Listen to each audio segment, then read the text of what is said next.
สบายดีเนาะกับทุกคนที่เข้ามาเบิ่งการรีวิวเงินในมื้อนี้เนาะในภายใน7มื้อสิเฮ็ดได้ว่าอาทิตย์นี้เฮ็ดเงินไปได้เท่าใดแล้วล่ะกะการใครที่สนใจอยากเฮ็ดเงินรายได้แบบนี้เนาะเฮาก็ต้องมีลิงก์นี้เนาะถ้าอยากมีลิงก์นี้ก็ต้องอัปเกรดเป็น VIP เนาะแล้วก็แชทถามได้ใครอยากได้วิธีสอนเป็น VIP ก็แชทถามได้แล้วจะส่งลิงก์สอนเป็น VIP ให้เนาะก็มาเข้าเรื่องเลยแป๊บนึงเด้อมีแต่อยากบอกอีกเรื่องนึงเนาะใครที่บ่ได้ภาษาอังกฤษเนาะหรือว่าบ่มีความรู้ด้านอินเทอร์เน็ตเนาะเฮาก็สิบอกให้เลยเนาะว่าเฮาต้องเฮ็ดจังได๋บอกเริ่มจากศูนย์เลยจะบอกตั้งแต่เริ่มจากศูนย์เฮาควรเฮ็ดจังได๋แล้วก็เป็นอีหยังจังได๋ตามสเต็ปเลยก็มีปรับเป็นภาษาไทยเนาะง่ายดีเฮ็ดแบบนี้เฮ็ดเป็นภาษาไทยแล้วเฮาก็เข้าใจง่ายเข้าเรื่องเลยบัดนี้ก็สิมาเว้าเรื่องเกี่ยวกับการรีวิวเงินเนาะว่าเฮ็ดได้เท่าใดมื้อที่1เลยภายใน7มื้อ 3-4 เหรียญปั๊บ8เหรียญปั๊บ16เหรียญ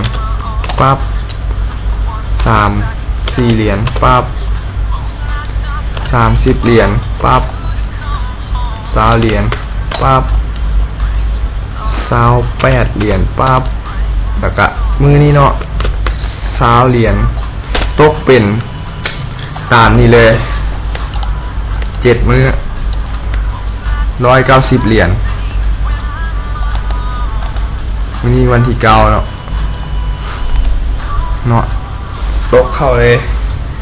เราอยากรู้ว่าเงินกีบมันได้เท่าไหร่อ่ะว่าคุณทันทีเป็นเห็นค่าเงินเนาะมัน8,300กีบเนาะคิดว่าค่อยสิไล่เป็น 8,000 เลยเอาคูณเนาะเมื่อกี้คูณ8บวกปึ๊บตกเป็น1,500,000เนาะต่ออาทิตย์ละ1,500,000ภายใน7มื้อโดยเอาลิงก์ตัวนี้เนาะไปโปรโมทเนาะใน Facebook ก็ได้ให้มีคนสมัครเขาก็ได้2เหรียญถึง4เหรียญเก็บเล็กเก็บน้อยเนาะเก็บเทื่อละ10เทื่อละ20เหรียญมื้อละ20เหรียญ10เหรียญก็ถือว่าโอเคเลยอาทิตย์นึงสำหรับอาทิตย์นึง1,500,000แล้วบัดนี้ก็สิมาเบิ่งเงินเข้าว่าเข้าชั่วโมงไหนเนี่ย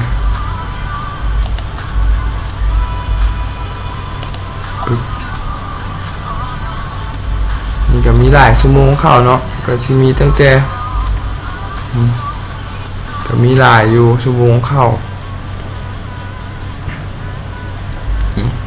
เกือบตลอดเนาะ3โมง12โมงอันนี้แบบเบิ่งประเทศเนาะหลายประเทศเนาะที่เฮ็ดนำในการโปรโมทเนาะมีเทคนิคเล็กๆน้อยๆใครที่อยากสนใจก็แชทมาถามได้นี่จะเข้ามาตลอดเนาะเบิ่งนี้เนาะ3โมงยังมีเลย3โมงตอนค่ำนี่ก็มีเนาะ3โมงตอนแรง5โมง1โมง12โมงนี่คนลาวก็มีอยู่หลายอยู่นี่สำหรับประเทศเนาะ แล้ววันนี้เฮาก็ยอดที่เห็นเดี๋ยวนี้400กว่าเหรียญแล้วราว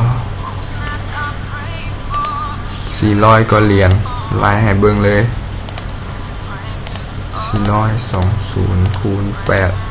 8,000 ตกเป็น3ล้านเนาะ3,200,000ถือว่าโอเคอยู่ก็ถือว่าภูมิใจแน่เนาะใครที่อยากสนใจก็คือเด้อต้องมีลิงก์นี้เนาะต้องอัปเกรดเนาะถ้าใครอยากอัปเกรดหรือว่าอยากรู้ข้อมูลหลายก็นี่ก็แชทมาถามได้โอกาสเนาะมีโอกาสก็ใส่เลยก็คือกระแลมเนาะถ้าบ่กินกระแลมกับเปื่อย 3ได้เนาะบุขี้คุยแซดได้24ชั่วโมงเลย สำหรับคลิปนี้กับมาการอัปเดตเนาะภายใน7 มื้อเนาะก็1,500,000เนาะต่ออาทิตย์เนาะใครที่อยากได้เทคนิคหลายๆอย่างก็สักถามได้หรือว่าคอมเมนต์ได้เนาะ